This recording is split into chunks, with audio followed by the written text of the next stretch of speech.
Good morning, students. Today we will read second chapter Children at Work. Children at Work is a sensible story by Geeta Wolf which focus on the living of slum children. This story teaches us to be emphatic with these children and help whatever we can. Before you read, there are many reasons why children have to work. यहाँ पे बहुत सारे reason हैं कि आखिर बच्चों को क्यों वर्क करना पड़ता है, आखिर वो क्यों काम करते हैं। तो कई रीज़न बताए गए हैं, जैसे कि some help their family make a livelihood, others who run away from unhappy homes need to support themselves. Children who have to work can't go to school and play like other children of their age. कुछ जो होते हैं वो अपने family को खुश रखने के लिए, उन्हें कोई परेशानी ना हो इसके लिए वर्क करते हैं। तो कुछ जो होते हैं वो अपने घर को छोड़ के आते हैं ताकि वो अपने घर को एक सपोर्ट दे सके, उन्हें अपने वो अपने पैर पे खड़े होते हैं ताकि वो खुद का भी ध्यान रख सके और अपने फैमिली को भी सपोर्ट कर सके। और ऐसे बच्चे जो इस तरह का काम करते हैं वो कभी भी स्कूल नहीं जा सकते हैं, और अदर जो लोग हैं, अदर जो बच्चे हैं उन्हीं के एज के, वो उनकी तरह अपने लाइफ को नहीं जी पाते हैं, क्योंकि उनके ऊपर कई सारे प्रॉब्लम होते हैं और प्रॉब्लम होने के कारण ही तो वो अपने एक बच्चे की उम्र से ही वर्क करना शुरू कर देते हैं। तो आखिर ऐसा क्या होता है, इस स्टोरी में हमें क्या बताया गया है, तो इसे हम पढ़ते हैं। ये तीन टॉपिक दिए गए हैं जो कि पार्ट 1 का समरी है। वेलू वेलू नाम का एक बच्चा है, एन 11 ईयर्स ओल्ड बॉय, जो कि 11 साल का बच्चा है। रन्स अवे फ्रॉम होम, जो कि अपने घर से भाग जाता है। He wanders around for hours before getting on a train to Chennai without a ticket. वो क्या होता है कि बहुत घबरा जाता है आसपास के जगह को देखकर, जब तक कि वो चेन्नई जो ट्रेन है उस पे जाने से पहले, और वो जाता भी है तो बिना टिकट के जाता है, जिसके कारण कि वो काफ़ी घबरा जाता है, काफ़ी हैरान रहता है हर चीज़ों को देख के। टायर्ड एंड हंग्री, टायर्ड यानी थका हुआ और हंग्री यानी कि भूखा। वो टायर्ड था और हंग्री था। He doesn't know where to go when a stranger, वो नहीं जानता था कि वो कहाँ जाएगा जब एक स्ट्रेंजर यानी कि अनजान कोई इंसान at the station shouts a word of welcome. तभी कोई एक अनजान सा कोई बच्चा या जो भी हो पर्सन, वो उसे चिल्लाता है वेलकम, स्वागत, ऐसा कुछ आवाज़ देता है। तो ये तो पार्ट 1 की समरी थी। अब हम पार्ट 1 पढ़ेंगे। When the Kanyakumari Express pulled in at Chennai Central, it took Velu some time to get off when he finally stood on the platform. जब कन्याकुमारी जो ट्रेन थी अपनी जगह पर पहुंची, पुल्ड इन यानी कि अपनी जगह पर वो पहुंची, तो वेलू को थोड़ा टाइम लगा उतरने में, गेट ऑफ यानी कि बाहर आने में थोड़ा टाइम लगा। फाइनली वो ऐसा वक्त आया जब वो प्लेटफॉर्म पर उतर गया।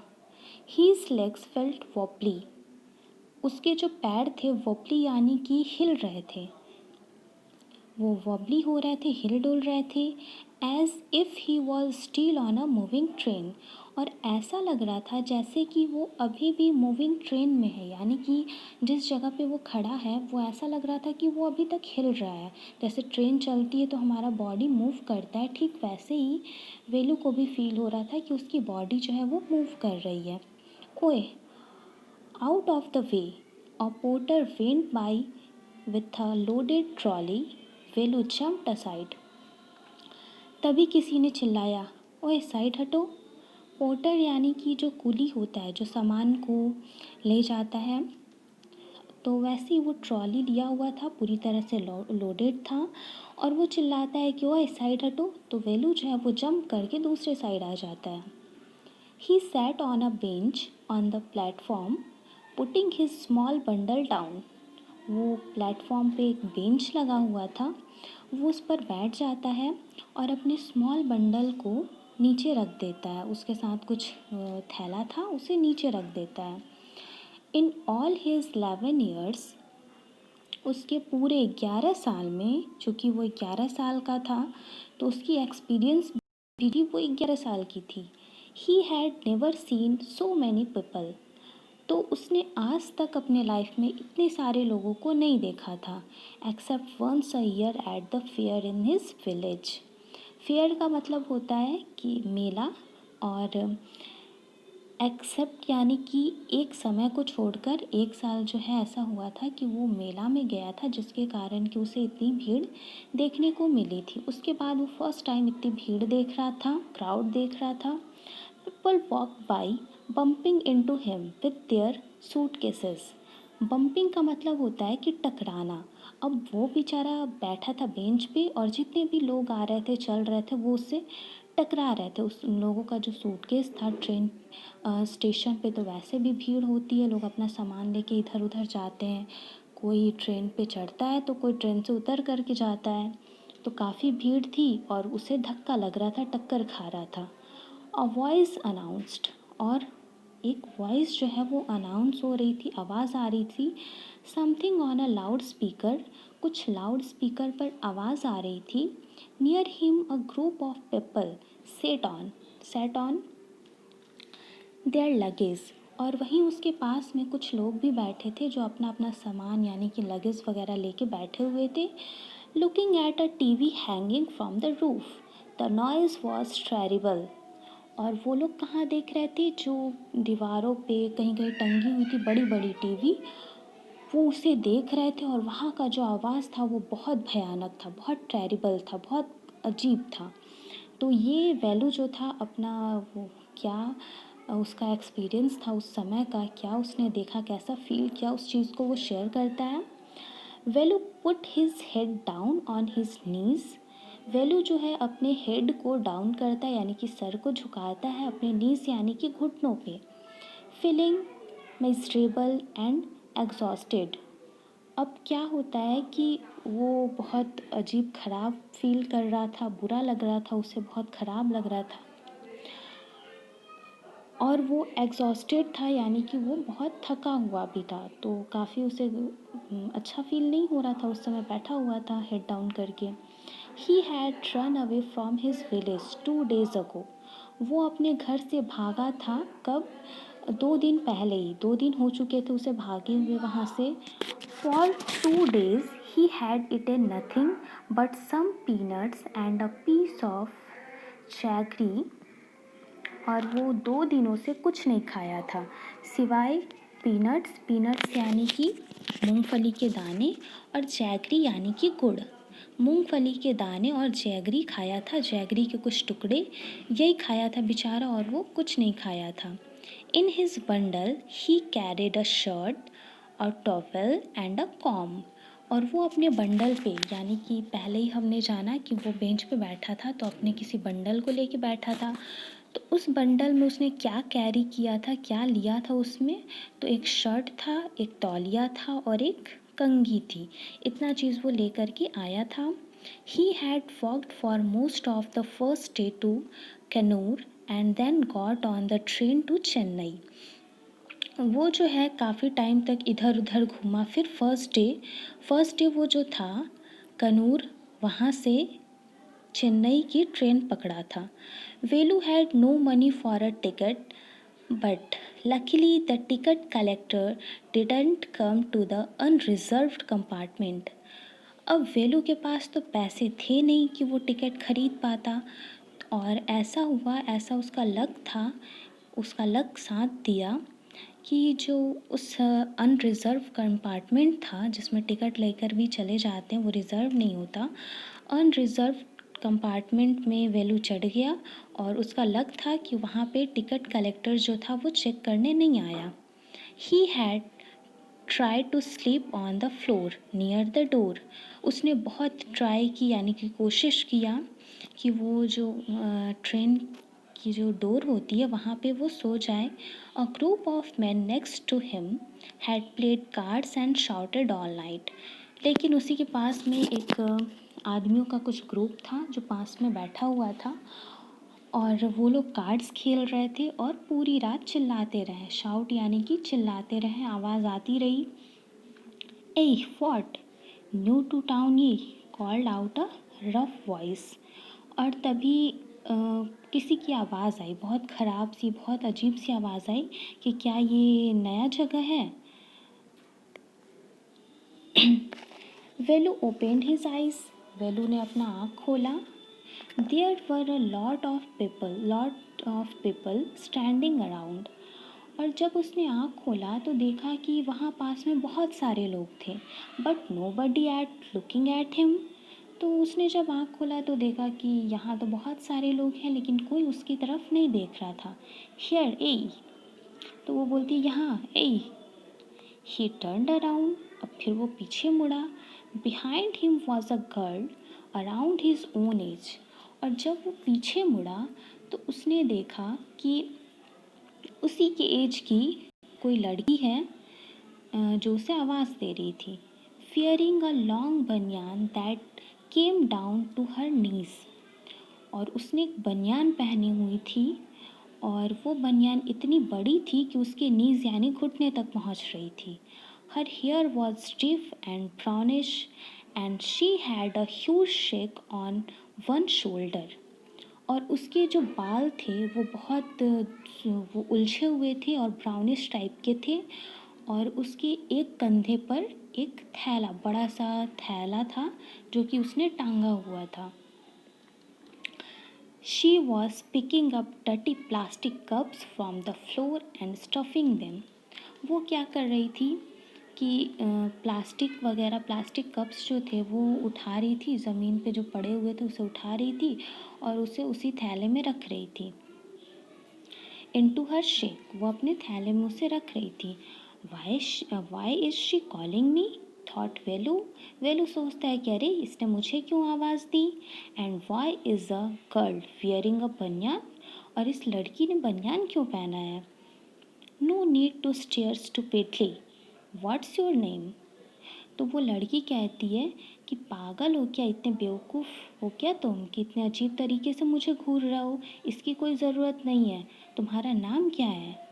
वेलू, मटर्ड वेलू लुकिंग अवे। और वेलू धीरे से कहता है वेलू। वो अपना नाम बताता है और वो फिर दूसरी तरफ देखने लगता है। So mister Velu, said the girl. तो वो जो लड़की थी वो कहती है कि अच्छा, so mister Velu, looking at his bundle, उसके बंडल को, उसके पास जो बैग था उसे देखते हुए कहती है रन अवे फ्रॉम होम, लगता है कि तुम भागे हो घर से। वेलू डिडंट आंसर, वेलू ने कोई आंसर नहीं किया।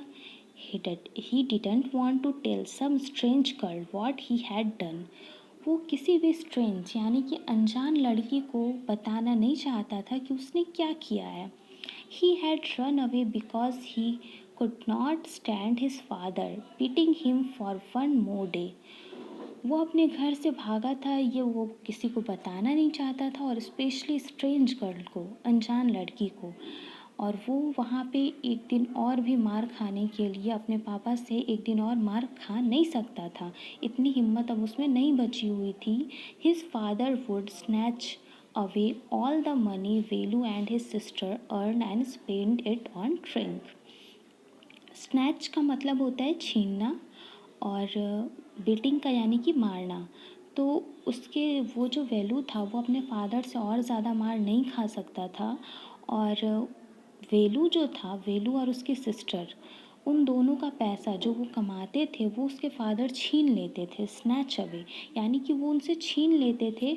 और छीनने के बाद ये क्या करते थे, स्पेंड इट ऑन ड्रिंक, और वो सारे पैसे को ड्रिंक में खर्च कर देते थे, उसे पूरा पैसा वो उड़ा देते थे। Don't think I don't know, ऐसा मत सोचो कि मुझे पता नहीं है, ये बात वो लड़की कहती है। This place is full of children like you, ये जो जगह है ये तुम्हारे जैसे बच्चों के से ही भरी हुई है। So what are you going to do here, तो तुम यहाँ क्या करने आए हो। बिकम रिच, तुम अमीर बनने आए हो क्या यहाँ पे? She sat down next to him, वो उसके बगल में बैठ जाती है। वेलू शिफ्टेड अवे स्लाइटली, और वेलू वहाँ से थोड़ा थोड़ा खिसक जाता है, उससे दूर हो जाता है। He felt hunger, pinching him and pressed his stomach with the grimace. अब क्या होता है कि वो इतना भूखा था कि उसके पेट में बार बार कुछ अजीब सी प्रेस हो रही थी, दब रही थी भूख के कारण। और वो काफ़ी भूखा था जिसके कारण कि उसे पेट में पिंचिंग, यानी कि उसका पेट जो था वो दब रहा था, काफ़ी वो भूखा था, 2 दिन से वो काफ़ी कम चीज़ें खाया था। Hungry asked the girl, girl ने कहा कि हंग्री, भूखे हो? You won't get food by sitting here calmly, और वो कहता है कि तुम यहाँ पे बैठ करके, ऐसा बैठ करके कुछ नहीं मिलेगा तुम्हें, मेकिंग फेसेस, यहाँ पे क्लूमली टाइप बैठ करके, यानी कि सैड टाइप से बैठ करके तुम्हें यहाँ कुछ नहीं मिलेगा, और कई तरह का मुंह बनाओगे तो भी तुम्हें कोई कुछ नहीं देगा। I can find some if you want, अगर तुम चाहोगे तो मैं तुम्हारे लिए कुछ कर सकती हूँ। She picked up her sack and started to walk away, और वो अपने बैग शेक, यानी कि वो उसका थैला जो था उसे उठाती है और वो वहाँ से चलना शुरू कर देती है, वहाँ से जाने लगती है। वेलू स्टेड ऑन द बेंच, वेलू जो था वो अभी भी वहीं बेंच पे बैठा हुआ था। What should he do, should he follow this girl? अब वो सोच रहा था कि आखिर वो उसे क्या करना चाहिए, क्या उसे उस लड़की को फॉलो करना चाहिए? Where was she going to take him, ये लड़की आखिर कहाँ जा रही है और कहाँ जाएगी, कहाँ लेकर ये मुझे चली जाएगी, मैं तो जानता भी नहीं हूँ, ये मेरे लिए काफ़ी अनजान है। She was disappearing in to the crowd, और वो क्या होता है कि वो अचानक से गुम हो जाती है। डिसअपियर यानी कि छुप जाना, वो अचानक से डिसअपियर हो जाती है, गुम हो जाती है उस भीड़ में। क्राउड यानी कि भीड़, उस भीड़ में वो कहाँ छिप जाती है? So he had to make up his mind quickly, तो वो अपना माइंड मेकअप करता है, माइंड सेटअप करता है कि आखिर मुझे क्या करना चाहिए। All right he decided anyway, फिर लास्ट में चलो ठीक है वो डिसाइड करता है। Anyway I have no idea where to go, चलो मेरे पास तो कोई रास्ता ही नहीं है कि मुझे कहाँ जाना चाहिए, और मेरे पास मुझे समझाने वाला भी कोई नहीं है कि मैं आगे क्या करूँ। He jumped up and run after her, उसके बाद क्या होता है कि वो कूदता है और उसके पीछे पीछे जाने लगता है। She wasn't even looking back to see where he was, यहाँ तक कि वो जो लड़की थी वो एक बार भी पीछे मुड़ करके नहीं देखती है कि आखिर वो जो वेलू था वो कहाँ था, या वो उसके पीछे आ रहा था कि नहीं आ रहा था। Thank you.